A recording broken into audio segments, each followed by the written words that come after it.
We're Arts and Adventure Summits the Airwaves.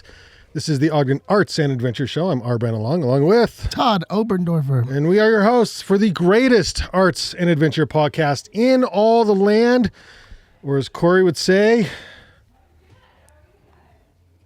it was just, he didn't say anything. He didn't say anything. He choked immediately. He totally choked. Just immediately. Yeah. Nobody puts... They said stay in the corner and keep quiet. I know. He's supposed to stay in the corner and keep quiet, but all right. I threw it to him just to see if he would say anything, but he didn't say anything. So he did good, is what you're saying. He did great. He passed the test, and that's all we could ask for. This week's guests, we have Sarah Bishop with Wasatch Backcountry Mentors, first time podcaster.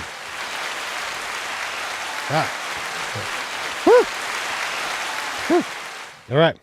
Along with returning guest, photographer extraordinaire, and printer, Austin Luckett of Iron Pine.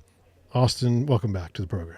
Thank you. Yeah, do you feel left out? I do like the applause, though. You're right. It feels good. I'd say it's a little less enthusiastic, though. It's like, so by the end of the show, I don't deserve it as much. yeah, I'll take it. No, I'll share it. I'll share it. Okay. Very nice of you. Sharing is caring. Sharing is caring. Are you busy this time of year with prints, Austin? Oh yeah.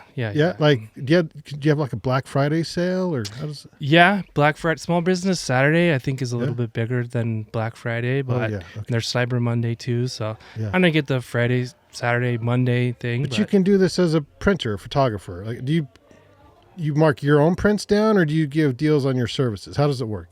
Usually on my own prints. On your prints. That's how I do it. On your prints. Okay. Yeah. Okay. Okay. This podcast is supported by Salt and Hops, and they picked the beer this week, Fisher's Cerveza. So I like this beer of the week thing. This is. I kind of am loving the beer of the week thing. Yeah. So we Brilliant. will go ahead. Salt and hops. You're already dived in there. He was like, "Whoops." Okay. Yeah. All right. What are we drinking? Excellent. Yeah, Fisher's Cerveza. This is fantastic. Thanks, Fisher. I think Fisher is making a run for one of the most popular breweries in Utah. They're trying to, at least. But they are served out of Salt and Hops right here on 27th Street. So it's Ogden's only craft beer convenience store open. How many days a week, Corey? 7 days a week. Are you kidding me? I am not kidding you. I didn't even know that. You didn't know that? No. Yeah. 7 And I'm days a like week. right there. I know. You're like literally across the street. It's excellent. That's good to know. Yeah, 7 days a week, and they're hidden a little bit. They're right off Washington, but they're like around the corner of a furniture store, and then they got a mural kind of blocking their door, so they're actually not easy to see. Do you see murals as blocking? Is that the right word? As blocking? In this case, 100%. Showcasing. Well, if you could see you can't see the door, you can't see the sign, you can't see anything. You see the mural first, and there's a cool mural. It's a moose with the third eye in the middle, right? Cool mural, but you can't see. Turn at the mural, so the mural becomes. No, the mural is like an extension of the building that it's so there's the brick building that you park. That's where you park. If you see the mural, take a right. Pull right in there because that's where you park. And so plenty of places to park. There's plenty of parking right there. It's just like hard to see the actual sign of what it is. Salt and Hops right there. Kind of makes you feel like it's like a little bit more of like a underground type of thing. Like a pretty speak- nice. Do you remember did you ever go to the Pie at the U in Salt Lake? When it was Yeah, I worked like a half a block from there. We thought we were so cool when we would do that. Still dirty and in the basement. The pizza's really good. Pizza's really good. By dirty, I mean if you remember that place that you could like sign your name on the walls and the ceilings, and that's all still there. Okay, is the JUKEBOX still work? Most likely. Okay. Yeah, I usually care get food about. to go, so I don't know. Smart. Salt and Hops is not dirty. It's clean. It's very nice. Very clean. And they have a lot of Christmas gifts. They have gift ideas, maybe some snacks, some food in there as well. And they're very helpful when it comes to beer selection. Beer choice. And so Mary chose this for us this week. Thank you so much for the beer of the week is Fisher Cerveza. I like the label as well. Well, it's clean. It's very clean. Yeah. Very clean. Okay, so let's dive in. Austin, I know we've had you on the program before. I really want to hear what Sierra has to chat about. Austin kind of said enough, really. Yeah, I think we're probably good. I'm good. Done. Yeah, that's all you need to know. I think the breakdown was Austin gets 2 minutes, Sierra gets the 42 minutes. I got the applause already. I'm here for the beer. Already. It peaked already. He peaked already. Man, I was told the opposite. I thought you were going to have the bulk time. That's why I'm here. 2 minutes. Right. We'll give Austin 2 more minutes. I did not know that Austin was an early peaker. In fact, that goes against the grain. How do you not know that? I don't know. That information did not get to me. So, Sierra, you are, I mean, do you lead? Did you start? What is Wasatch Backcountry Mentors? Take us through that. Yeah. What is it first? Oh, man. So, Wasatch Backcountry Mentors, brand new this season. Whoa. Yeah, first season. Technically hasn't even started yet. In theory, it's just... This is amazing. And we got you on the pod. Thanks, Corey. Yeah. Can we talk about Can he get an applause? No. Okay. All right. Well, Shut you can't down. hear it. He doesn't have any headphones on. So. Oh, true. So we could talk about him. Yeah, I mean, yeah. Geez. Yeah, no, so... Yes. There it is. You got a round of applause. You got a round of applause. You're welcome. Okay, first year. Year one. Year one. Yeah, totally. So kind of it's just a passion project at this point. We're trying to pair women professionals in the avalanche industry with other women in the local community who are seeking continued education and avalanche education and access to backcountry touring. So if you're a recreationalist right now, it kind of looks like you go through an avalanche course, maybe 2, and then you get done and it's like, oh, what next? And, hope you have friends. Yeah, hope you have friends. And that's kind of what I noticed teaching these avalanche courses is we'd wrap up and be like, all right, go look for mentorship. Go do the thing. And we didn't really have structured ways or structured resources for our folks. I totally agree. And talk about the difference between, and Corey's a pro teacher in the field as well. And Corey would actually be pretty good at answering this, but Sierra's going to do a pretty good job at this. What's the difference between, because there is a huge difference between taking the courses and then actually going out with someone who's been out for years and knows the terrain and can speak about the different dangers out there that you just can't cover in a 2 or 3 day course. Oh man. Yeah. I mean, mentorship is huge. And it's something that's becoming less frequent in this industry, I think, just because there's such a huge volume now. So it's harder to find really experienced mentors. Mm-hmm. But I don't know if you guys can relate, the last time you learned something new, is it the same when you're looking on YouTube, how to do this versus when someone actually walks you through? Well, I'll give go ahead, Todd. You were going to. I was going to say you probably looked up a YouTube just before this show. How to podcast. I know I sure did. I was like, how? It's his first day. It's like day one. Yeah. How to talk in microphone. So far, so good. We're killing it. No, the first time I went, I had snowboarded for years, but I'd never ski toured. And the first time I went was with Ben, I think. This was the very first time. And it was, I'm like, oh my God, what are we doing? And then I did a yurt trip. So I went out at least once or twice, and then I did a yurt trip before I took a class. And then when I took the class, I'm like, you guys put me in danger. But they, but I didn't know, I had no idea I totally relied on their experience. And I was 100%, I trusted them with all my life. Because they really knew what they were doing. But then when I took the class, I'm like, oh my gosh, there's so much more to this. It's crazy. Totally. Yeah. And it is hard stepping into that more leadership or decision-making role in a group too. Especially when you look around and maybe you're the only one with your identity in that group. And so it can be a lot harder for women especially to find that kind of organic mentorship as a recreationalist in this community. And so what we're trying to do is create that community So we're pairing women professionals who currently work in the avalanche industry. We've got a rad team of ski guides, avalanche educators, ski patrollers, and we're pairing them up with mentees who have applied to be part of this program. Okay, so it's an application process. Yeah, it is. And oh man, I was like, well, we'll just put this out there and we'll see, like maybe I'll beg some people to apply and join. And now we're well over 60 applications, which is 60 applications. How many mentors do you have? We have 7 mentors. And what's the ratio? Well, we were going to do one-on-one, but we're trying to reach as many folks as possible and not turn people away. So we're doing a 3-to-1 ratio this season, with some cheating involved. Some people are just doing part of a season. So we're going to support 20 women mentees this season. Out of 60. 60 applied the first year? How did you do that? That's fantastic. Oh, see, you're like, that's fantastic. And I was sitting there staring at my computer going, oh, no. Shh. Yeah. Oh, no. Can I put the genie back in the bottle? Yeah. Metrics are important, but that's an impressive start. But that's like the good and the bad of it.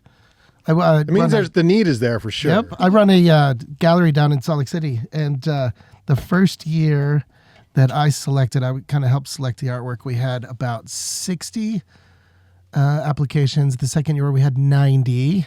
90 was impressive because it's good applications as well. And then for my 2025 calendar, we had 190. Oh, dear. It doubled. More than doubled. Yeah. And they're good. I mean, they were good applications too. And so that puts you in a place where, I don't want that number to get much bigger because we can choose 13, right? Yeah. And so it's also a good, in my case, it's good to get, rejected a little bit, here and there. That builds that sort of strength in that thick skin. But it also means that a lot of the artists that have proposed an idea, Austin probably relate to this a little bit, where it's just like, if you have something that you want to put together, a show you want to put together, you're probably going to make it happen, right? I'm either going to be able to wait until 2026 and try again with us, for instance, or I'm going to find another space to do it in, right? And so I help support that as much as possible. But the fact that you were able to squeeze 20 when you were thinking originally 7 or 6 or whatever, that's very impressive. So what do you do now? Oh, man. Yeah. Well, we're about to kick off the season. And so to support all of the applications that we had for the season, we are doing once a month a evening workshop for 2 hours. And that's going to be hosted at Weber State Outdoor Programs. They're generously letting us use their classroom space. And it's going to be education and community building. And so we're opening that up to everyone. Before it was just going to be for this program and the cohort, but to support everyone and really try and chase that goal that we have for this program of building that community, creating those connections so that women can find each other for touring partners, for resources. Love that. For the entire season. So that's open to the community now. And we're hoping that we get a great turnout. I think the more the merrier, right? Because it gives people more opportunity to make real connections with folks. So we'll have that. It also has an educational component. So all of our mentors will be there, as well as some guests that will be coming in.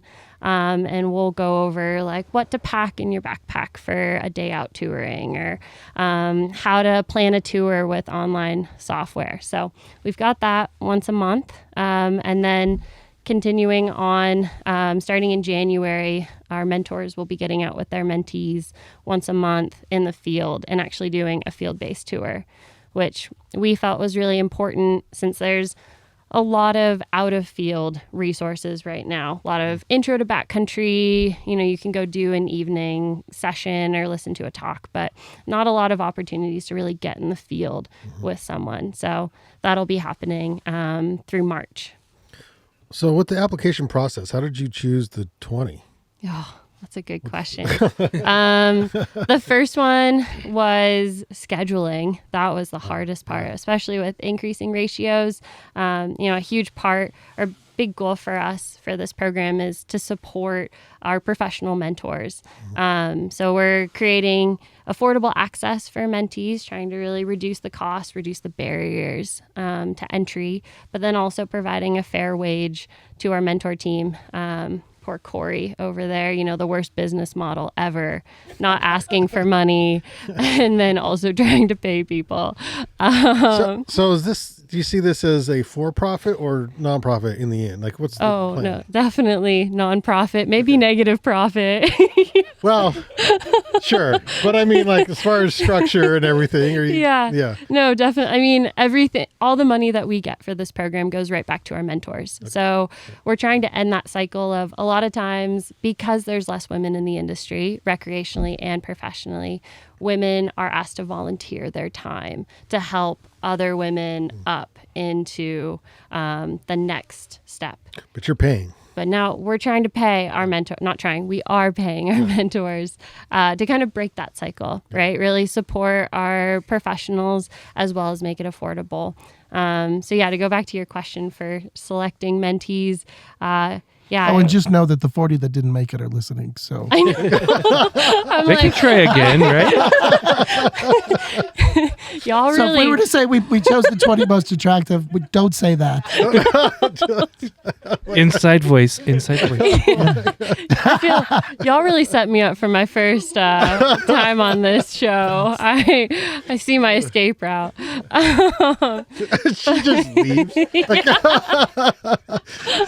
Wouldn't be the first. Well, as long as I'm not the first, I can keep going. So my daughter, she's a junior high, and the other day I picked her up from junior high, and she's like, so they did this Cool Kyle. It's not a skit. It's like a Cool Kyle exercise. I'm like, honey, what's a Cool Kyle exercise? She said, well, the teacher, his name's Cool Kyle, and he tries to get you to drink at a party or take a substance that's you shouldn't be taking or something, and he tries to peer pressure you in class. And so they kind of broke into groups or whatever, and then the teacher would approach different students and say, he had like a pink lemonade with like the crossbones on it, He's like, would you like a drink? And then they had to respond and say no, and then he's like, why? It's really good. And my daughter her group were like cheerleaders, and they're like, because we have cheer practice, and they had all these excuses like lined up ready to go. But she said there was one girl, she's like, he went over, because she was telling me what everybody said. He went over to this boy and he said this, and went over to this girl and they said this, and they all did. I would have folded immediately. You would have folded immediately. Yeah. What would happen if you're just like, chug it and just chug it? I mean, just chug it. Is that limited? Can I have that? Are you going to timeout or what? Great. Yeah. Kicked out of class. All right, it's an exercise. You're in timeout. You're like, I'm a little curious what it tastes like.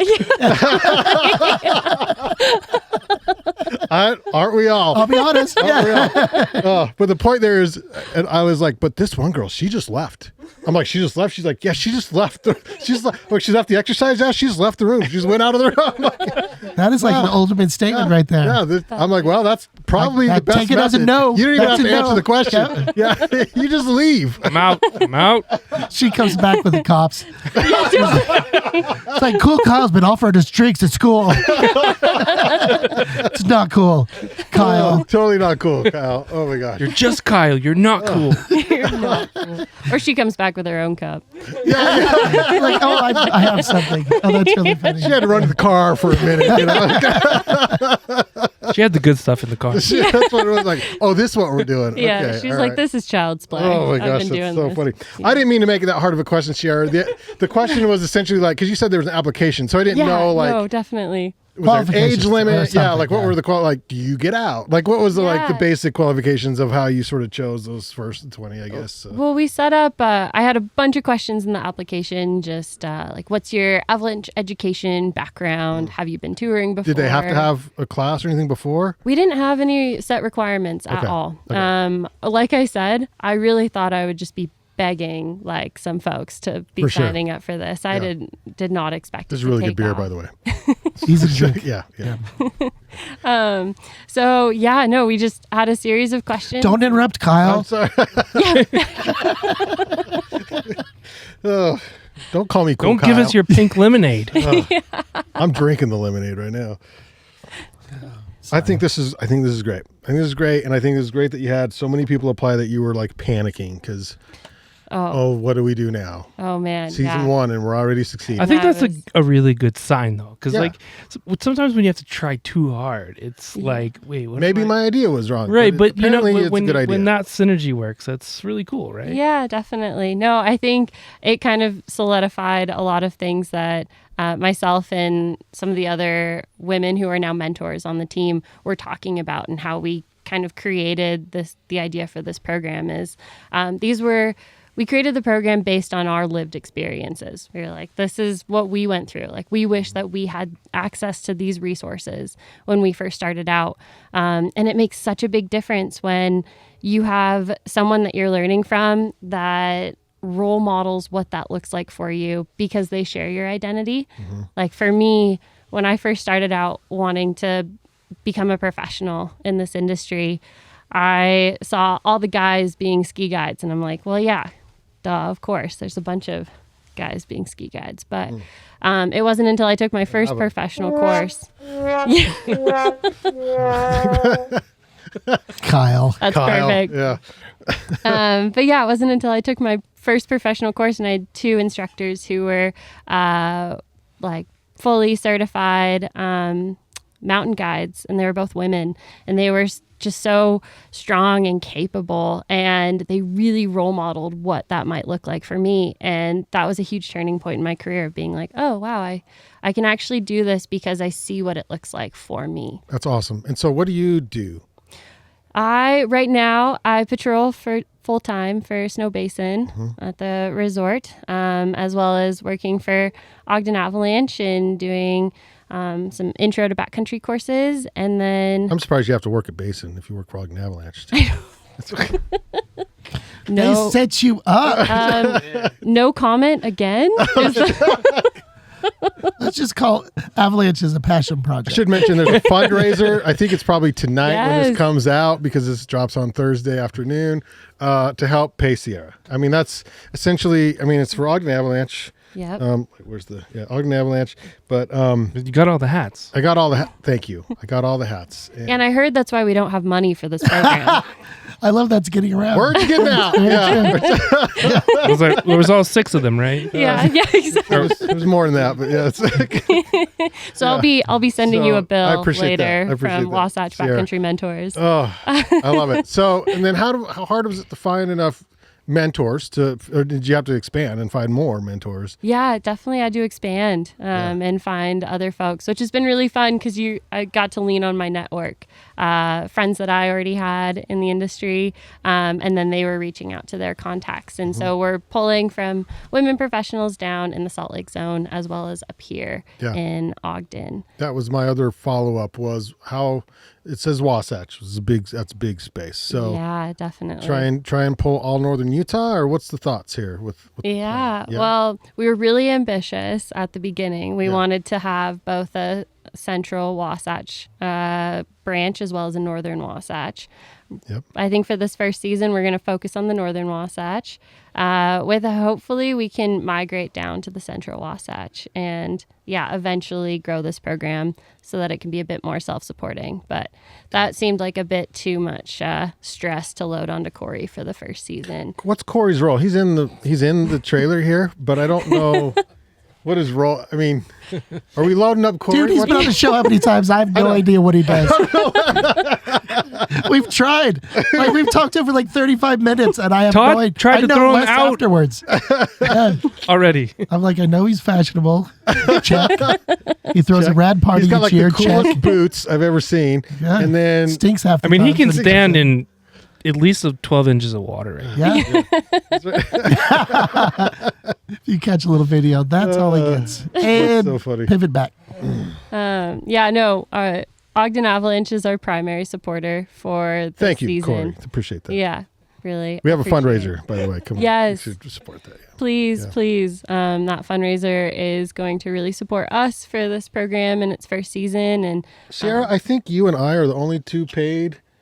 No, everyone, the instructors get paid. Yeah. Okay. Brandon, if you didn't steal the hats, you wouldn't be getting paid. So is that your version of? Appreciate that. Yeah. Oh, I like your balance. That's good.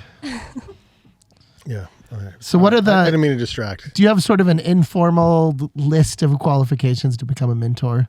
Like, what were you looking for? Ooh, yeah, that's a good question. Well, we're first looking for, are you a woman?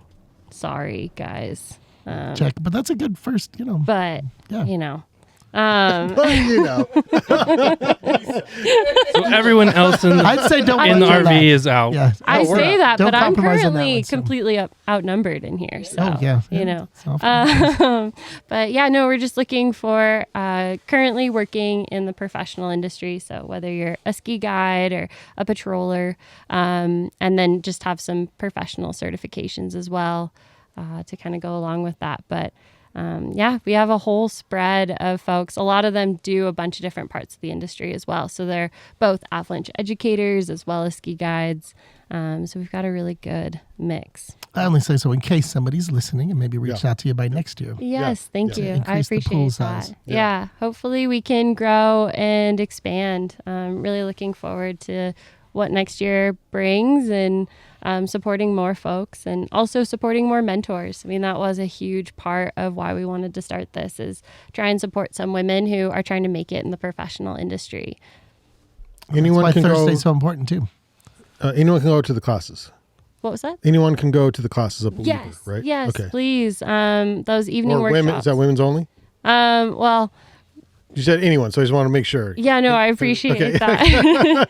We are trying to build a femme-focused community, but we appreciate support from the entire community. But yeah, that is open, and those will be 2-hour evening workshops. And if That's pretty long. Yeah. If you want to find those dates, right now we're just doing everything through Instagram. Yeah. Yes. So that is at Wasatch Backcountry Mentors on Instagram. It'll be in our Love it. emails and such too. Corey says it'll be in the Ogden Avalanche email, so there'll be links and stuff to the information there during the emails, which will be going out weekly when that starts, I think. So, okay. He says something about whenever he gets to it. Basically, that's, yeah. Well, we're going to do weekly updates, I think, I hope anyway. And so we'll be sending those out as part of the email. So we'll have conditions updates and we'll have links to what you're doing, Sierra, which is awesome. Great. I love it. Thanks so much for doing that. That's Oh, man. fantastic. Thank you for having me on. And yeah, we're really excited to see what this season brings and Yeah. kind of grow it. And it's just rad to see how many women are out there in this community. I think we're all just really spread out. And so we're hoping that this program kind of brings us all together, and Right. then we'll be able to connect and get out together. I love it. Well, So how many years have you been up in Snow Basin? We should ask a couple of questions about you Ooh. personally outside of the mentor program. Oh, no. This is my second season at Snow Basin. I'm pretty new to Utah. Before this, I was ski guiding in Colorado. So I am new to Ogden. what did It's they good to get out of Colorado, I think. Yeah. Good choice, actually. Thank you. She Yeah. makes good choices at least. I get it. What kind of punishments do they give the first year ski patrollers at Basin? Any? Oh, man. Punishment. Support. You had to carry the water for something? I Or? gotta say, guys, this is a hard podcast. For my first one, Man. I feel set up. Well, I'm Todd's a gentleman. I don't know about everybody. No, we're trying to stir some yeah. cheers up over here. Yeah. Man. Normally, Todd's the one with the zingers, though. He comes in as like, yeah. Tell me what happens up there, really. Yeah. What happens behind the curtain? Yeah. Who's the asshole? Man.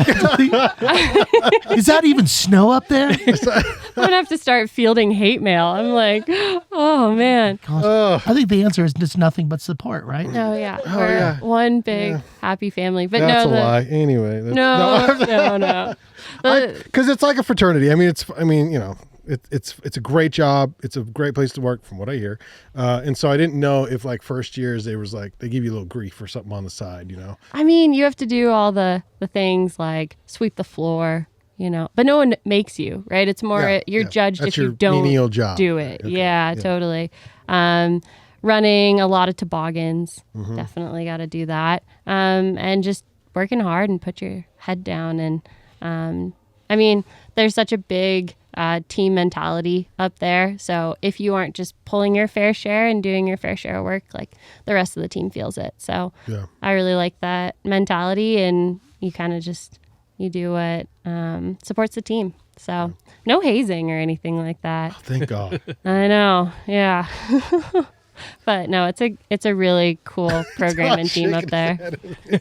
I swear. Nothing but hugs. Nothing but Just snow and hugs up there all day. I mean, why else would you be a patroller if it wasn't just a ski powder? I mean, let's be real here. Like, we all just want to ski. Yeah. I'm super selfish. I just want to ski. So you put a bunch of those on one team, and yeah, we're all just... So I do have to ask, what brought you to Utah from Colorado?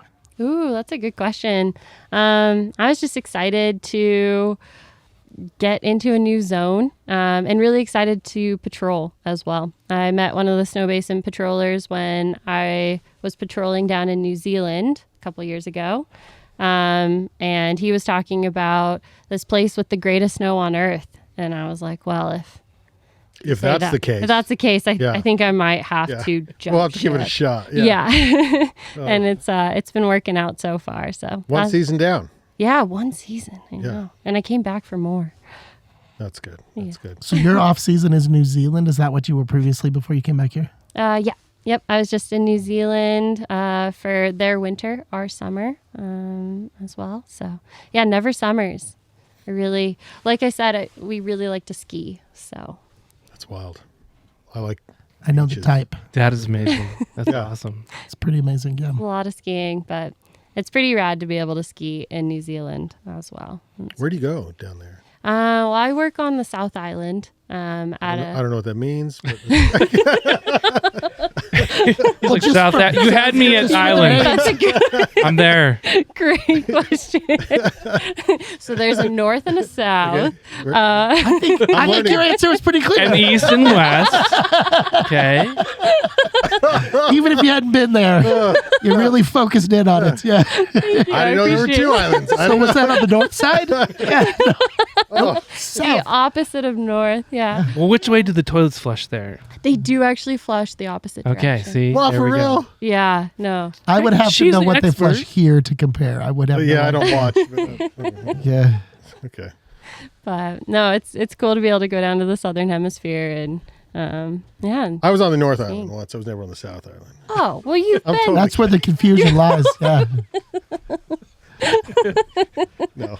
I had no idea there were two islands. I just thought New Zealand is one big fat island. Apparently there's two. I gotta say, we're really racking up a list of folks that might send some angry emails after this podcast. We've got perfect. Like the applicants, Snow Basin, New Zealand. Corey at OgdenAvalanche.com. He will field those answers. Yeah. Right. That's why he's got those boots on. The hate mail. Oh my gosh. That's really funny. Sarah, you're a treat. Thanks so much for coming on and talking about what you do. And I'm really excited for your first season. I'm glad it was a success.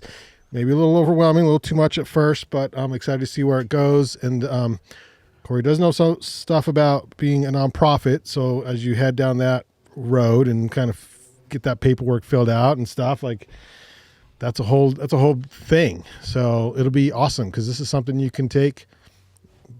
Well, you have to change the names of Wasatch. But, oh, yeah. I think it's here to stay in the Wasatch. Stay. Yeah, okay. Pretty excited about it. And love it. To see where it grows. But thank you for having me on. Well, congrats on your first podcast, or at least the first one that you're telling us about. Yeah, I am like sweating. I think you did great. Yeah. I can just leave now. We're going to record the next one. Yeah. It's amazing. We can all just leave. This is stuck in here. It's a wrap. Yeah. I'm ready for Austin to get some hot seat time. Austin has kids on the ski team. Yes. I love Snow Basin. Yeah. Absolutely. And this is how many years have they been on the ski team up there? So my son is on the ski team. He's been on it. This will be his 4th year. So not both, just the son. Yeah. Okay. Yeah. Year 4. Yeah. What color's his jacket? It's red. It's red. Yeah, like every year. Okay. Well, I saw they were doing 3 different colors this year. I don't know what's going on. Well, there's an Olympic theme this year, so I don't know if that's reason for it. But we just recycled our jacket from last year because it still fits. Yeah. So Yeah. But they got the Olympic rings right now, and they have got all the teams are being represented by different countries. Yeah. So it's, Are you dreaming of the Olympic? Like the kid's gonna make the Olympics? No, my son doesn't really like to compete that much. He loves the mountain. He just wants to rip the mountain. He's just like, let me go. He doesn't compete. His only competition is himself. Love which that. Is cool. Which is is cool. Be freestyle. Yeah, he just likes to rip the mountain and. Okay. There's not a lot of money for you as a parent in that though. No. I think you need some sponsors. Yeah, he does need some sponsors. But yeah, no, I mean, he just like they have races. They have races like the ski team has like 2 races a year, but he's just like, I don't really want to do it, but I'm just like, just go do it. You know, you don't have to like get into it. And he just loves to go up there and ski. So yeah, we don't really get into the super competitive stuff. And what I like about the ski team is like we're not about the competition where we want to build awesome humans, you know, love of the mountains and just build good people. So I'm down with that. It's like co-parenting with a ski team. The village. Yeah. No, for sure. sure. No, it's awesome. But team sports, which is important. Yeah. So, does he? When's he going to be better than Dad on the mountain? He's really already. Me. Yeah. Really? Yeah. That's awesome. Yeah. And how old is he? He's 10. Well, that's awesome. Sweet. Corey? So bigger, better than you on the mountain? You don't, no comment? Okay. I'd say yes. But yeah, he got some really amazing instruction from the ski team, and I couldn't even believe it, really. Yeah. And I'm not that good of a skier, really, but I believe that. Thank you, Todd. No, I mean, I'm not that good, so it's not a hard thing to kind of. Because I'm not. She's a good skier because she just goes around and skis all year. Yeah, I know. I'm South Islands and stuff. It's on the South Island, not the North, and Snow Basin. Yeah. So I'm pretty much drinking beer with you guys in the van. I appreciate that as well. So how many days a week you drive up to the resort? At least once a week, but hopefully a little more this year. Yeah. And do you join your son when you go up, or I do. You sometimes drop him off? Yeah, I go with him. Yeah. That's a nice little bonding thing. Oh, it's awesome. Yeah. You take photos? Yep. Is he good subject matter? Does he like to get his picture taken? Or is he like, Dad? Sometimes he does. Sometimes he doesn't. So last year, I took the team photo for his team, and I also just kind of followed the team around and snapped some kind of candids of them skiing. And his coach was like, "Those photos were great." He's like, "I know what I need to work on for the kids," because he could see some technique going on. Oh, that's awesome. Yeah, and stuff like that. And so, I got those photos over to them, and he's like, "What are you doing on Saturday? Come take some more." See, that's something you kind of have in common with Brandon too. Are you like kind of cool, Dad, for doing that stuff, or is it just like, Dad? Because I know that Brandon takes photos of your kids. There's a line. Yeah, I was like the groups. I and took things. all the photos of the cheer girls this year. Oh, okay. See, I can see that following a line of just like, Dad. Dude. It was good. It went well because apparently I had a low bar. I had to take good photos, which so I can take. Last year's photographer is listening. They to were the show. pretty good, actually. I looked at. They were pretty good. Their problem was that they didn't get the photos until like after Christmas. And school starts in like late August or something. And so right. I just had if we were to release this show like next year. Yeah. Yeah. So I had to take the photos, edit them, and get them to the parents who paid for them faster, right? Like get them before the school year starts so that the kids have their freaking photos done. And so they got to be good photos, check. And then I charged like half of what they paid last year because I'm like, this is not what I do for a living. Good I business have model. a camera. Perfect. Thank you. I appreciate we're talking He's about undercutting everybody. Yep. It's all good. Austin's like, you son of a.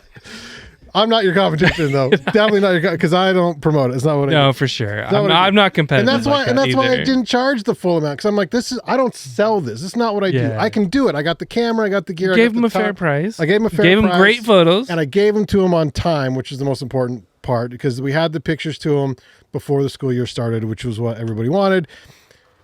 But if the team is listening and you want Brandon for next year, the rates just went double. Yep, double. My God, that was a lot of work.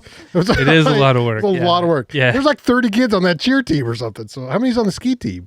On the whole ski team, at least 100 kids or so. Yeah. You didn't take all of the ski team. No, I didn't do the whole ski team. I just did my son's team, some of that. So yeah, it was just him and I think maybe about 10 kids at that point. But your photography, that's not really how you make a living, right? Like you do portrait stuff. Yeah, that's kind of out of my wheelhouse a little bit. I do landscapes. Yeah, how do you make a living? Well, so my main focus is fine art printing, which is I focus on metal prints, and then I also do photography services like events. So I do sporting events, anything art and adventure related. Yeah. That's my jam right there. Could be a reason you're on this podcast. It could be.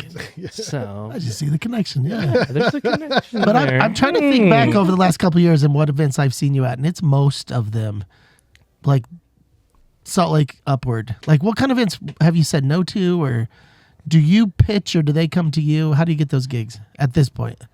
Usually, my clients just ask me because I have a particular style that I do, and I love to do outdoor events and I love to do art events. So I work a lot with Ogden Contemporary Arts right here in the Monarch, and so today's Giving Tuesday, so don't go ahead and send some money their way. They do some awesome programming. Okay.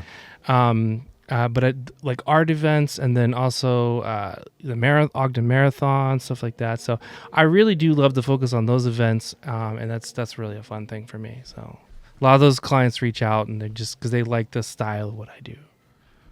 What's on your list of events that you haven't done, or or even like a sporting event that you haven't done yet, or activity? I mean, I can't wait for the Olympics to come. That's kind of a long way away. That'd be cool. I know that's a long way away, but I'm getting my trigger finger ready. I know. I got a couple of years to get ready for that.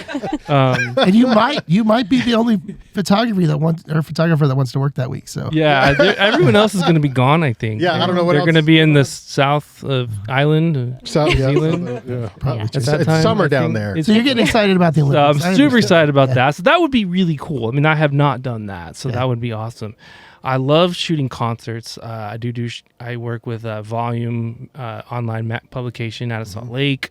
So I love doing any concerts that I can get to go do. Stuff like that. That's super fun. I just love to go out and shoot, be creative. Yeah. Are you into what you're shooting, or are you just kind of separate from it? Like, do you enjoy the concerts when you're there, or are you on work mode? I am in work mode. I love to be in work mode for those things. I love to be behind the scenes, capturing that. I would rather be working than actually just be attending the event, just standing there. So, how do you get around? Because I've attended some with the camera, and I feel weird about getting in the way of the viewers, of the experience or whatever, and getting up and taking a photo. Like, how do you bridge that and just say, and the more I watch social media, I mean, I'm like, oh my God, these guys have, these artists, a lot of them have 2 or 3 video just following them around on stage these days. I mean, they are all over the place. And to me, I'm still like, oh, I'm in the way or something. So how do you get past that? For the concert specifically, I'll be in the pit area right in the front, usually in the stage, like right in front of the stage. And so I'm kind of making sure not to get in the way of any viewer or anything like that. So I'm aware of that.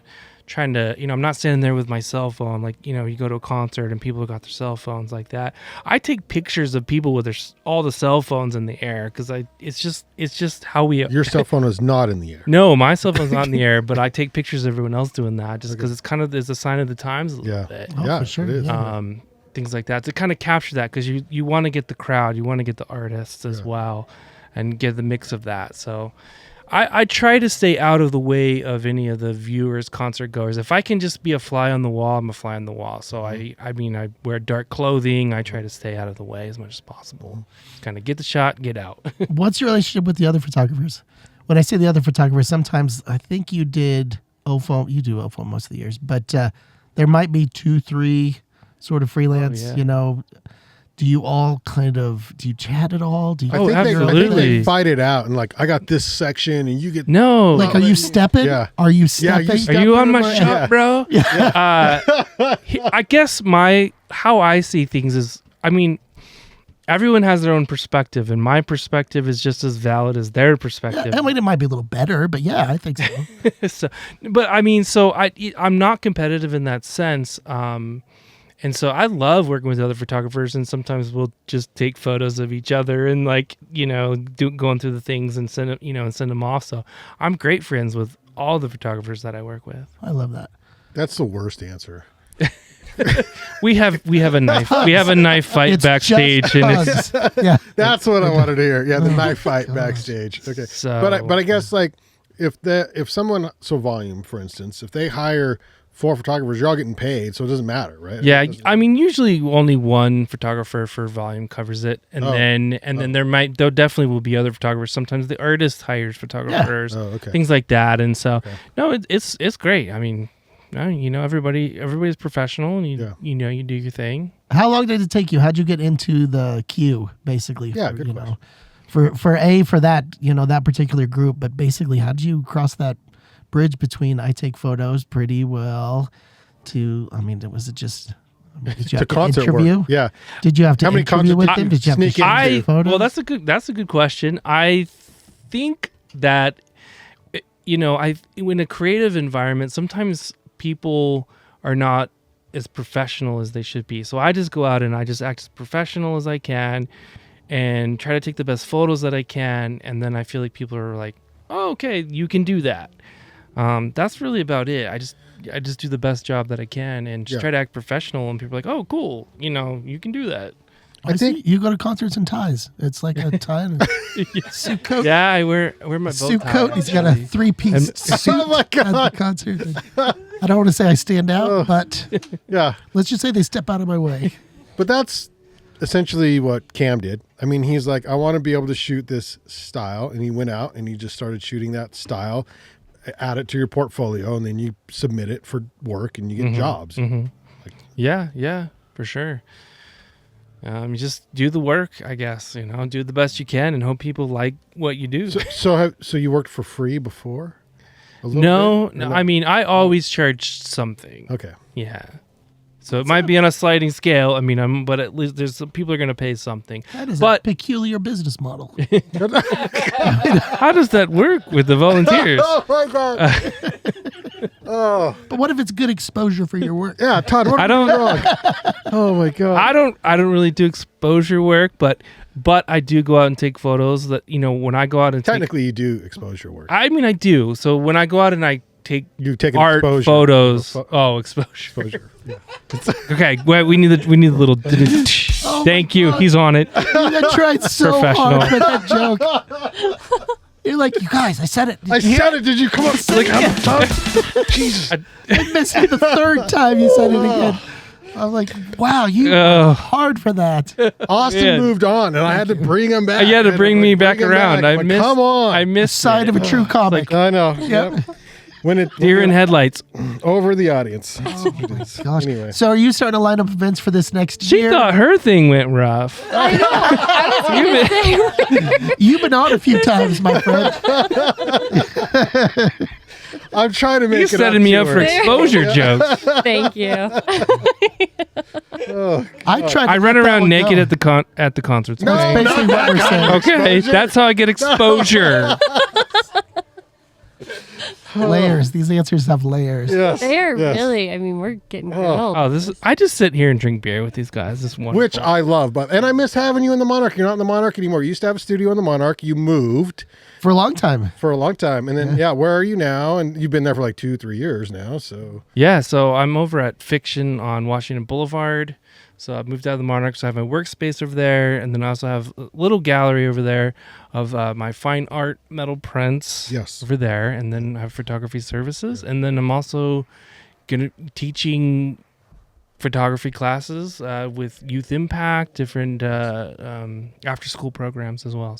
So those are the 3 things that I really focus on. Okay, I wanted to clear one thing up. Let's just say it's something that's been going around. The reason that you left the Monarch, did it have anything to do with Brandon? No. Okay. Nope. Because people have been Can talking squash about that rumor. That's a shame. Yeah. Now's your that opportunity. rumor has grown big. It might be too late now at this point. I probably should ask this question a couple of years ago. Yeah. Anyway. Um, So how's No, your I team, needed more how's your new space. team over there? Oh, it's good. Yeah, it's a collaborative working space, but it's a little bit tighter. You know, like here, you've got your kind of cubicle spaces and stuff, but there we kind of work with each other. So, but there's 5-6 of us that work out of there, so it's a little easier to get 6 people to agree than 40 people. Yeah, I can see. Yeah, I saw it was a meme or something the other day. It was like a meeting with more than 3 people is pointless because you're not going to agree on anything. So, Sierra, you have a question for the photographer, and we want to open this up. So I didn't know if you were like, what does Austin do or anything? Yeah, or Austin, if you have any questions for Sierra, that'd be great. Yeah. Oh, yeah. I want to be in the program, but I can't. Yeah, no, it's clear you can't. So I mean, I don't know. Let that slide. Let it slide. Any other questions? I need to Maybe? dress better. I need to dress better. I just let guess. that one go. Yeah. Oh, God. Oh. No, wait for year 3. Okay, year 3. Yeah, Yeah, they might wait. open I it have up. only a couple years. Wait for year 3, and we'll. I like that. That's a good answer. Just keep. On my application, I'm like, we were on that podcast together. Remember? Yeah, right. You said year 3. She's like, bro, that was 10 years ago. Yeah, Come on. Hopefully by then the boys will start getting some representation. Oh, Let's hope who not. knows? Yeah. Who knows? That is funny. Oh I do want to know about the fine art photography scene in Ogden. What is that like? Do you feel like sometimes you should probably go to Park City to try to sell stuff? Like, Yeah, I love Ogden. I absolutely love Ogden. couching. It's funny. Everybody starts their answer. Again with the tough questions, though, guys. I mean, You're gonna have to preface that a little bit, but She's a real sweetheart, real good personality. Ogden has a nice Not you, personality, a little rough around the edges. Just saying, Okay. Yeah, but how do you? it's the But if you personality. wanna get paid. always the personality. So, Oh, yeah, she's a sweetheart. Good. Ogden's a great home base, isn't it? Ogden is fantastic, yeah, for sure. It is a little challenging on the fine art front, but We've I mean, ruined it. No one's buying anything now. are we back on Jeez. exposure? Yeah, no. That might have been an easier question at this point. Yeah.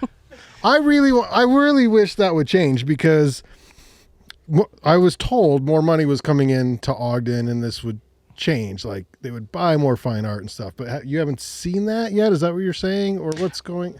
It's a good market. At least for me, it's a good market. People do ask me, what's your price? What's your price? What's your price? That's the question I get here constantly. When I go to Park City, I mean, people will look at the thing and they're like, okay, I'll take it. Yeah. And you're like, I didn't even tell you how much it costs. And they're like, Yeah. I don't care. I can afford it. That's the kinds of differences that you see. So, okay. Do you have thoughts? Do you have ideas? Like how can Ogden get there? Is there anything we can do like as people who are artists and who live here? Or is it just like we're in Ogden and that's what it is. It is what it is. Yeah. I mean, I don't. You don't have an answer? Yeah, I don't really have an answer on that. Like, I mean, I just love to get creative, and I don't exactly know how to, teach people or tell people how to sell art, how to make money on it. But I know how to be creative, and so I just say, just be creative because that's unlimited creativity for unlimited people. This is awkward because that's why we brought you in. I know. To actually give us the answers to those questions. Well, You just said you couldn't do it. Well. You So tell I us. mean, but we just make stuff, right? We make you make quality work too. Like you get better every year. No, Austin does awesome work. And if you need metal prints, Iron Pine. Yeah, ironpine.company is the website. Company, Iron.pine on Instagram. And check it out.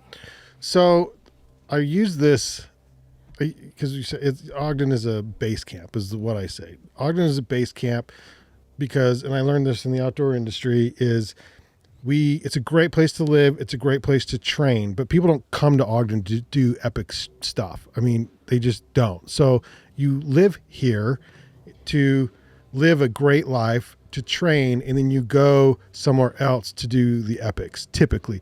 And that can be, but you can train for the epics here. Here. If people train for Everest here, and people from Ogden. That's important. How many times 100%. up and down Snow Basin for Everest? It's a lot, but a few, and even Malins. In fact, the boys I know who summited Everest trained on Malins, not even Snow Basin. They did Basin too, but they did a lot on Malin. In other words, you can train really well here. It's a great life. You have better access than Salt Lake to the trails and to the outdoors. You're closer to the mountain. Closer to the mountain. Yep. It's a wonderful, and the community is great, and the art, that's on the adventure side. And so I would just say it's a great base camp for you to like hone your skills and get really good at the things before you take on these bigger epics somewhere else. If you go to Denali or something and do the things, but train really hard here in Ogden. It's like a safe space for the outdoors. But it's when it comes to the arts, I don't know if that transfers.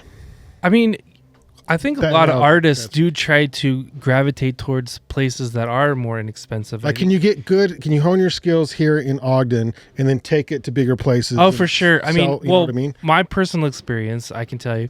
So I trained myself for photography at Antelope Island, which is some place that a lot of people that live here don't really care for it at all. But it has. I think it's otherworldly over there. It is though, but weird, I mean, like that's where I taught myself photography because it's like a little mini Yellowstone almost. Yeah. You know, you can do wildlife, you can do landscapes, and you can do all of it right there, and it's not that far away. Yeah. That's a great answer, and that's completely true. Yeah. So there's your answer. I did give it to you. Yeah. It was you delayed. Always do. It was delayed. Sometimes delayed. we just got to push a little bit. But we always get the answer we go after. Even if it's not true, we'll get that answer. I'm making all of this up. Well, it's been a year and a month and a half since we had Austin on the program, and so now I don't know if he's ever going to come back. What? I'll be here every week. Come on. Yes! Woo! Like Corey. Here every week. Yeah. I know. He just hangs out in the corner. I don't know.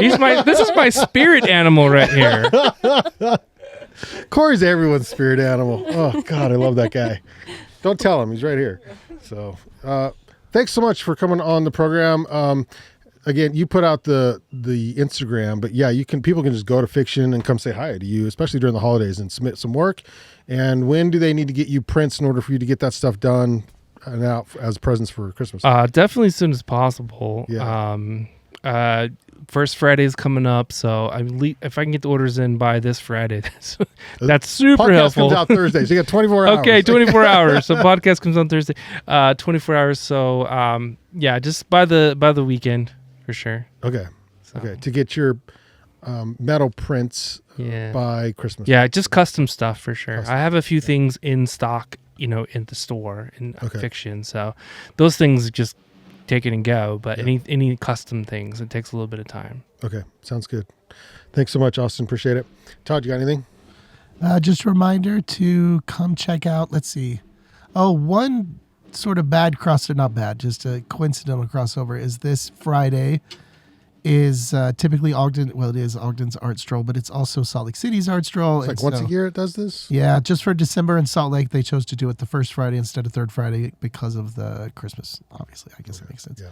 And so it looks like I will be down there. And so with that being said, Austin, choose what you want to do. If you're in the Salt Lake area, swing by. Here? No, you got your only thing at Fiction. Dang it. But you can swing by and say hi. Yeah, I want to come down and do some first Friday or whatever Friday Third they Friday. do. Third Friday. Yeah, I all say of you hang out with me. So I anyway, I gotta do a third Friday. I'll be down at there. Finch Lane Gallery, which is part of the Salt Lake City Arts Council on Friday night. That is Gallery Stroll night. We have I would say brand new, 2 new exhibitions, painters. In fact, a group of 3 muralists, the Roots Art Collective, that did these amazing murals over here at the Ogden Contemporary Art Space, if you know that.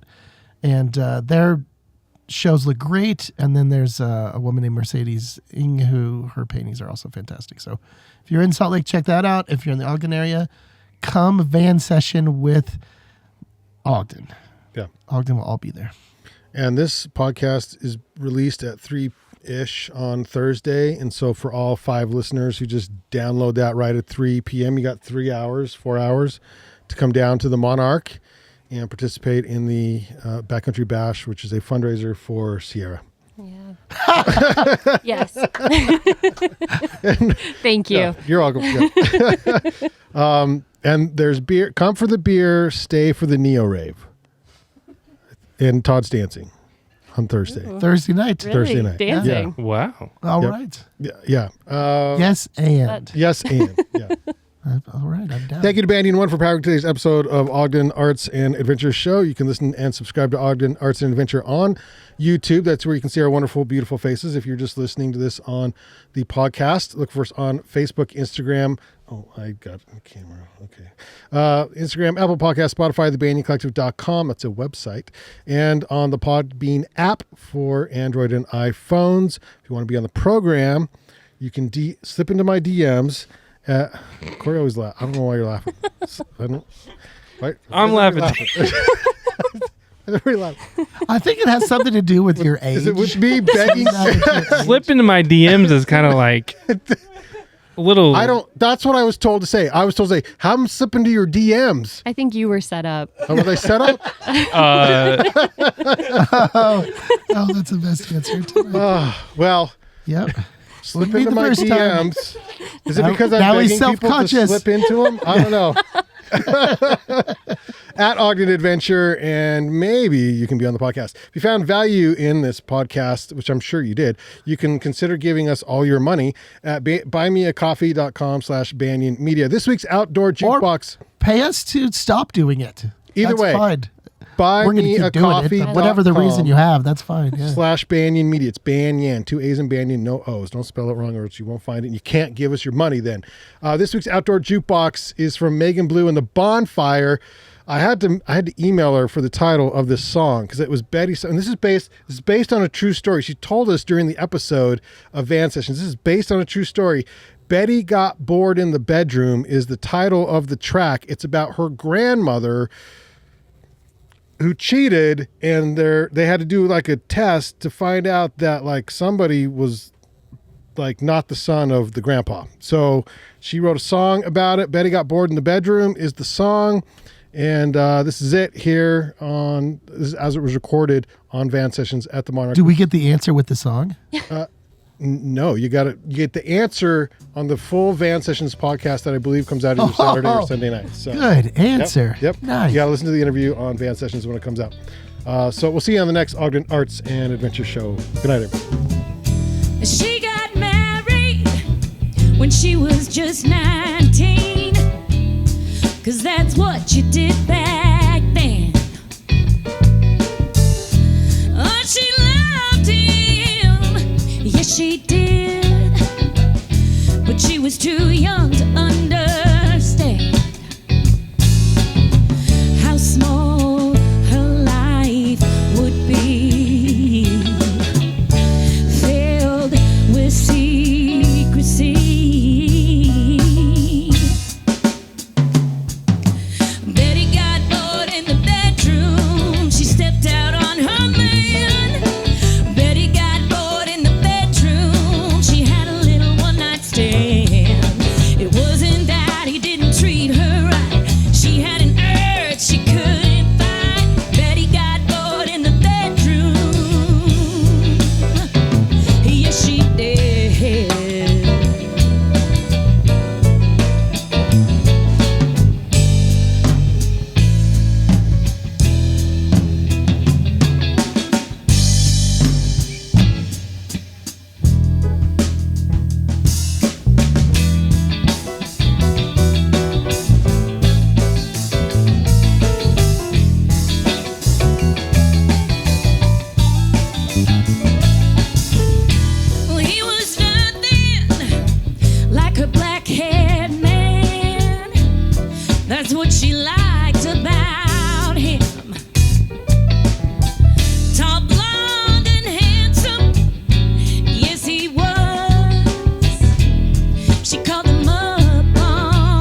Thank you, Blue, Thank the you. Bonfire.